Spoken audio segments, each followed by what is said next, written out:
હવે નજર પ્રાદેશિક સમાચારો પર કરીએ। ચોમાસાની શરૂઆતમાં જ વરસાદે છોતરા કાઢ્યા। અનરાધાર વરસાદ, ખેતરો ડેમ બની ગયા છે। શાળાઓમાં પાણી ભરાતા શિક્ષણ કાર્ય અટક્યું। 2 દિવસની મેઘરાજાની બેટિંગથી સુરત બદલાઈ ગઈ। અનેક દુકાનો અને ઘરોમાં પાણી ભરાઈ ગયા।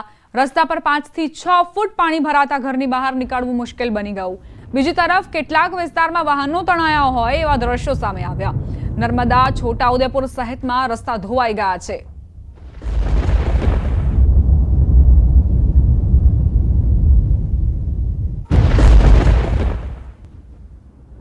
5 अलग-अलग तस्वीरों अपनी टेलिविजन स्क्रीन पर आप જોઈ રહ્યા છો। સ્થિતિ લગભગ સામાન્ય નથી, કારણ કે પાણીના કારણે લોકોને પરેશાનીનો સામનો કરવો પડી રહ્યો છે। વરસાદે ભારે તારાજી સર્જી છે। સુરતની વાત કરીએ તો સુરતમાં જ્યાં નજર કરો ત્યાં પાણી જ પાણી। વડોદરામાં પણ આ જ પ્રકારની સમસ્યાઓનો સામનો નાગરિકો કરી રહ્યા છે। નર્મદા, હાલોલ, અરવલ્લીમાં પણ લોકો પરેશાન। સમાચાર તાપીથી ઉકાઈ ડેમમાં પાણીની આવક વધી છે। ઉપરવાસમાં વરસાદથી ડેમમાં પાણીની આવક વધી। ડેમમાં 65,937 ક્યુસેક પાણીની આવક નોંધાઈ। ડેમમાં જળ સપાટી 316.14 ફૂટે પહોંચી છે। રાજ્યમાં મેઘરાજાએ અનરાધાર બેટિંગ કરી લોકોની મુશ્કેલીઓ વધારી દીધી। અનરાધાર વરસાદે લોકોને મુશ્કેલીમાં મૂકી દીધા। ક્યાંક આશિયાના ડૂબી ગયા તો ક્યાંક ઘરવખરી તણાઈ ગઈ। સૌથી પ્રથમ વાત કરીશું પંચમહાલના હાલોલની। સાંબેલાધાર વરસાદે જાણે વિનાશ વેર્યો હોય એવા દ્રશ્યો કાળી ભોંય વિસ્તારમાં જોવા મળ્યા।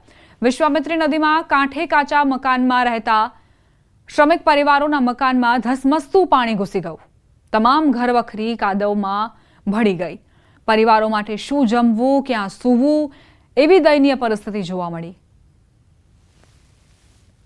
અમે કારીભાઈ વિસ્તારમાં રહીએ છીએ અને એકદમ પાણી આવ્યું ને તો બધું ઘરમાં ભરાઈ ગયું, બધું તણાઈ ગયું। અમે બીકના મારે અમે બધા ભાગવા માંડ્યા। અમે ધાબા પર ચડ્યા।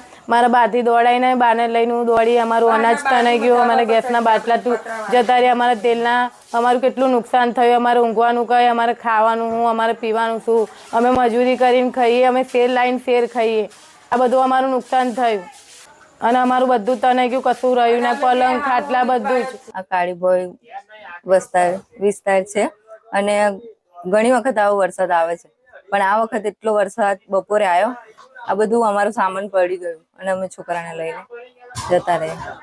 બધાની બહુ જ ખરાબ પરિસ્થિતિ છે। કોઈને ખાવાનું બી નથી અત્યારે। લોટના ડબ્બા